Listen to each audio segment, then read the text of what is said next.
Let's take this design from boring to beautiful. Stay tuned.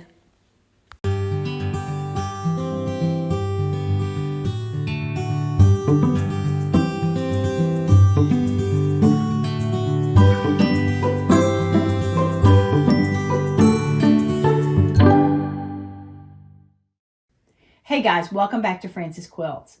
As you know, I've been playing with grid quilting over this past year, and I've had so many fun ideas, and I decided I wanted to see what I could do using a ruler in a grid. Now, it started out there, but if you'll go check out yesterday's blog post, and I'll leave a link to that in the show notes, you'll find that my creative muse sent me a completely different direction. So I started out with using a very boring ruler, basically, and I was able to turn it into something beautiful. But before we talk about that and I show you what I've turned it into, let me just show you the ruler and how you use a ruler, just in case you've never done this before. This is the ruler that I'm going to be using today. It is a Westalee number 4, and it makes a 3.5-inch design. It's just a super simple ruler. It's just going to come from here, around here, and then back around here. Now, if you've never used a ruler before, let me give you a few things that you need to know. First of all, you must have a ruler foot. It is a special foot that is designed for quilting with rulers. When you get ready to use your ruler, you're going to pop out this little jigsaw piece right here, and you can push your ruler through there and have it ready to go. What we're going to do is we're going to stitch all the way around, starting here. We're going to stitch all the way around here and then back.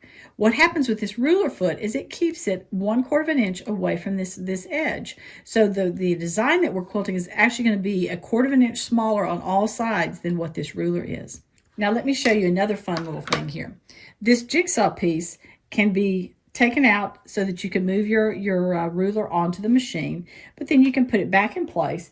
And what I have learned to do is to make a hinge out of some tape.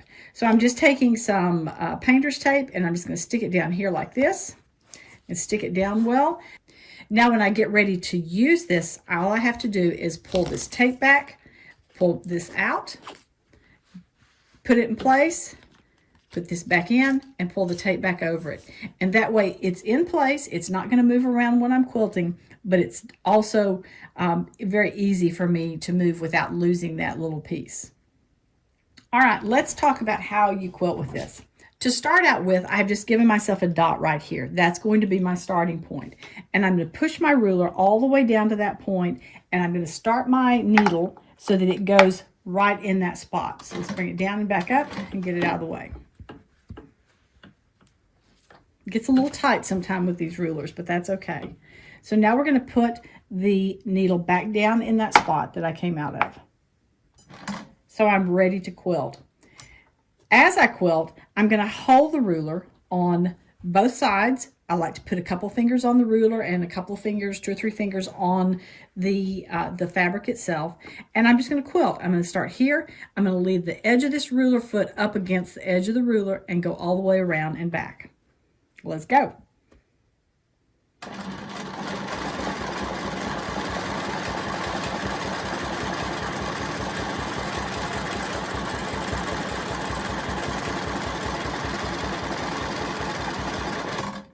There, I ended up back at the spot that I started in.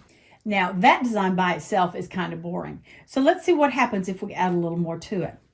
So if we stop where we are now at the very base of this, and I flip this around the other way, I can also quilt around it one more time. Come around here and back to there. Let's do it.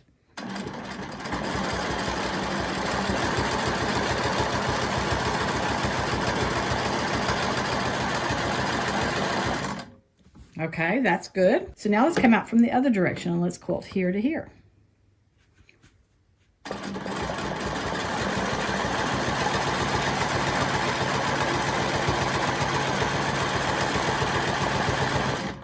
And turn it the other direction.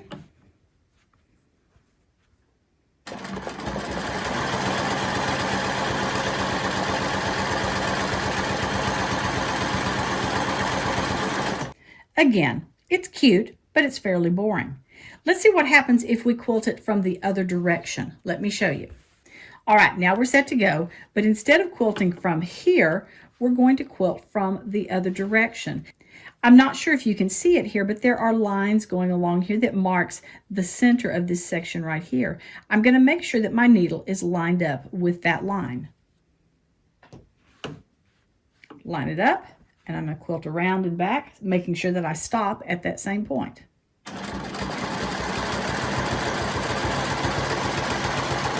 Hit that point and stop. Now let's turn it this way and let's quilt from the other direction. Again, I want to line up this center line with where my needle is. Let's quilt that.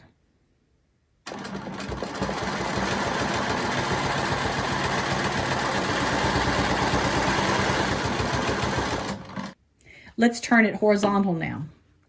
And let's turn it one more time. Line up again.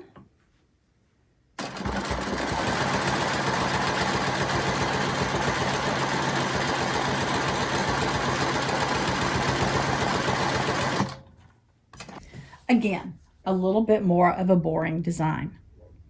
But let's see what happens when we play with them. In an effort to make these a little less boring, I wondered what would happen if I started with 4 petals here. But then I also, when I got to this center section, I added more petals along here. So I'm using, you see the 2 different designs. Here's the one with the 4 petals.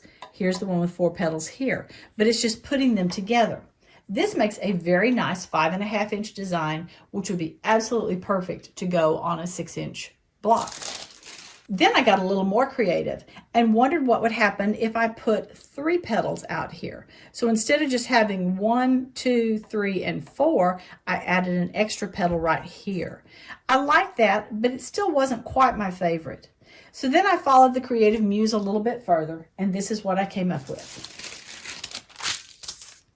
So this ended up being my favorite. You can see I started with the same design. You've got the petals here, the 4 petals right here. If you look when I get out to here, I have done 3 petals from the other direction. I've done one coming up this way, one this way, and one that way. Same thing when I got out here on this point. I did petals going different directions. One thing that I really like about this design is this kind of additional circle that you see. If you squint at it, these pieces right in through here give the illusion of another line, circular line being drawn, and I really like that idea. I have done a little bit of prep work and put in a few guidelines that are going to help me with the quilting. The first thing I did was draw my 8-inch block that I'm going to be filling with this design. Then I added the diagonal lines here and here, the vertical one here, and the horizontal one here in the center. Now that I had my initial guidelines drawn, I did add in one more set of guidelines, and those are these right here. And the reason I put those in is this block is 8 inches. The design is only 7 inches. So I want to make sure that I have my 7-inch block right in there. Let me show you how that's going to help. When I lay this over, you can kind of see the reason that I needed those points, because I have things that are going to line up right here. Obviously, my drawing isn't perfect, but hopefully my quilting will be. But I want to know that that's the point that I'm going to line up with. I want to know that that's the point that I'm going to line up with. I want to know that that's the point I'm going to line up with. And that's the point I'm going to line up with. So I think having those extra little lines right there is going to make a big difference to quilting this design. Well, I can't think of anything else to tell you except let's go to the machine and start quilting. Well, I'm pretty nervous about quilting this design. I will be honest with you and say that this is the 4th time that I have tried quilting this. The first time I quilted one of the corners and then realized I hadn't turned the camera on.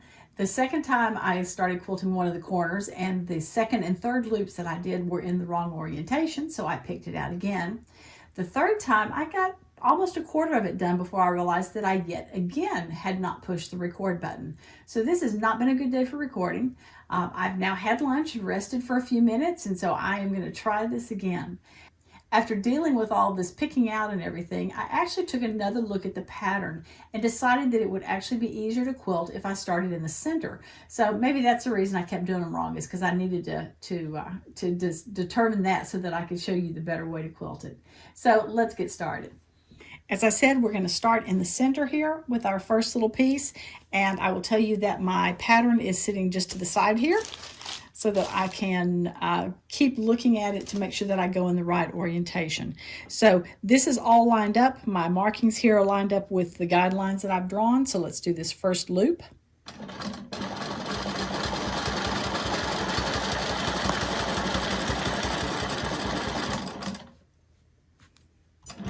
But I'm going to stop at the top because now I'm going to do the other parts up here and then come back down. So the next step I'm going to do is I'm going to do this loop up to the top. I've done a partial loop here and we'll fill that one in at the end, but let's get everything lined up and let's quilt this one.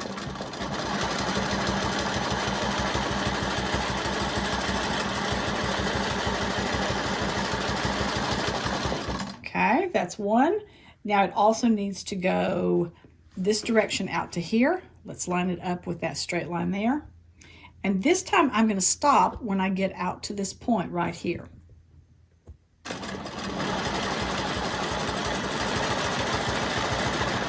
Now while I'm here, guess what I'm going to do?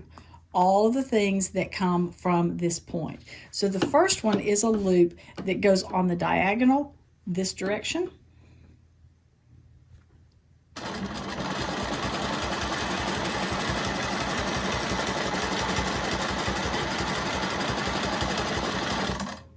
And then I have one that goes from this direction on a diagonal line going this way. Let's see if I can get some lines up here. This one, I don't have a line drawn this direction right here, so you can see it, but there are lines going here on the ruler that I can line up against that guideline that I've already done. So let's quilt this one. Shift it a little. Let's make sure I'm still lined up well.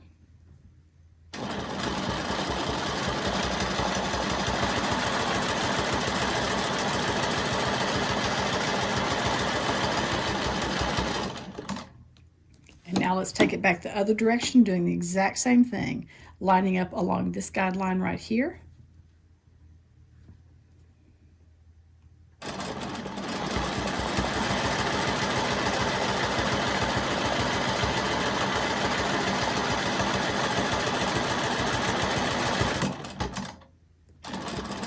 Overshot my mark a little bit, so we'll back into it. So that gets this little corner right here done.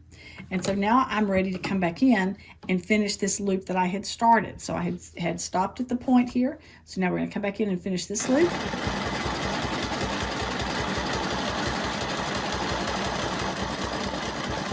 Having to fudge it just a little bit to make it line up, but that's all right. All right, so that gets that section. So now let's finish the loop and come back down, and we're going to finish this loop, the very first one that we started, and come back down to this point right here.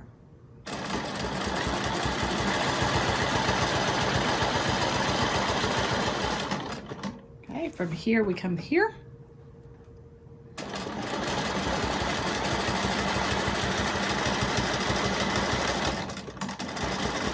And do the same thing. We're going to stop in the middle.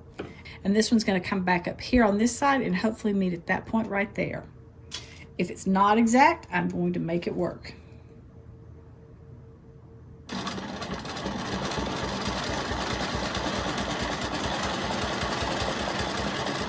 There we go, back down again.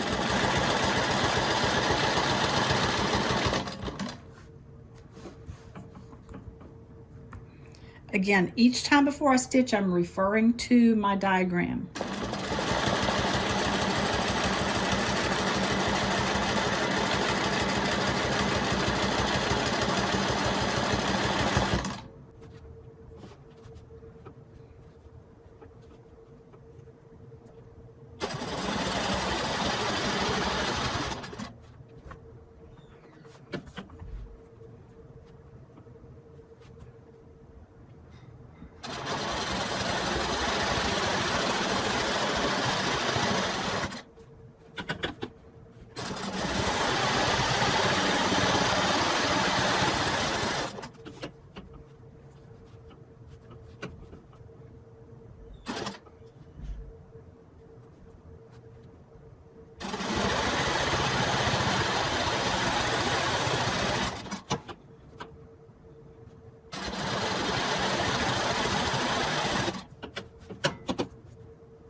Well, I ended up stitching myself into a corner, of course, but that's all right. I'm still mostly finished with this design.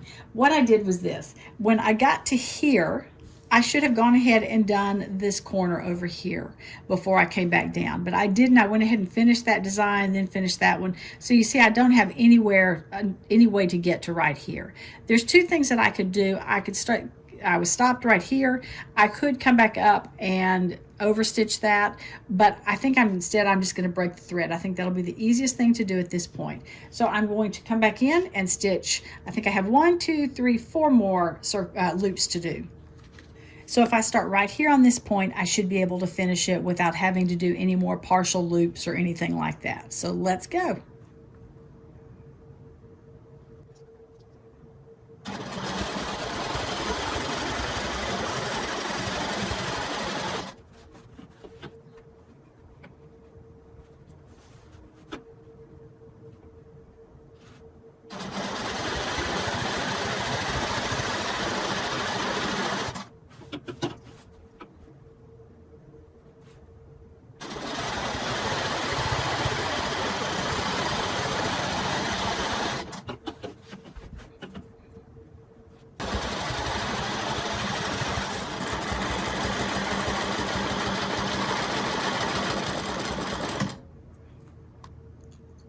Wow, I think that is looking really nice. I think I'll just go ahead and stitch around this outside just to give it a finishing point, and then we'll have a good look at it. I'm going to be stitching the outside lines using a straight edge ruler. If you've never used one, I think it is one of the easiest ways to get started with ruler quilting. And I just happen to have a class that's available online called Keeping It Straight, 8 Ways to Use a Straight Edge Ruler. If you get started with the straight edge and you learn how to do it, first of all, there's a lot of things you can do with it, but secondly, it's just a great start into the ruler quilting world. So if you're interested, please check it out. I'll leave a link right here, and then also more information in the show notes.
Wow, I really like how that looks. Let me go spritz out those guidelines and we'll have another good look at it.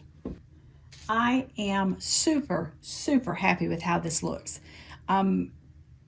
Just the few markings that I had made a big difference. There's a little thread buildup at some of these, but I don't think it's going to show that much. If we were working with a thread that was the same color as a matching thread, that will make a lot of difference. I can show you the back. There are a few tension issues on this back. I'm not super worried about that. This machine right now is set for a wool batting quilt that I'm working on, a big one, and honestly I didn't want to change it just for this demonstration. So just ignore all the little blue things that you see there, but I think that is going to look really nice. Well, I guess fourth time was the charm in this case. Once I got started on quilting this, I found it to be a really easy design to do. I'm very pleased with how it looks, and honestly it makes me want to take that same ruler and do some more playing and see what else I can come up with. And as I mentioned during the stitching, please be sure to check out my online course, Keeping It Straight, 8 Ways to Use a Straight Edge Ruler. Again, more information will be available at the end of this video and in the show notes as well. I thank you for joining me here today on Free Motion Friday, and as always, I look forward to seeing you next time on Frances Quilts. Remember, if you like what you've seen, be sure to give it a thumbs up and subscribe. Please check out my website and daily blog at francesquilts.com, and I can be found on Facebook and Instagram at Frances Quilts. Thanks so much for joining me. Hope to see you again soon.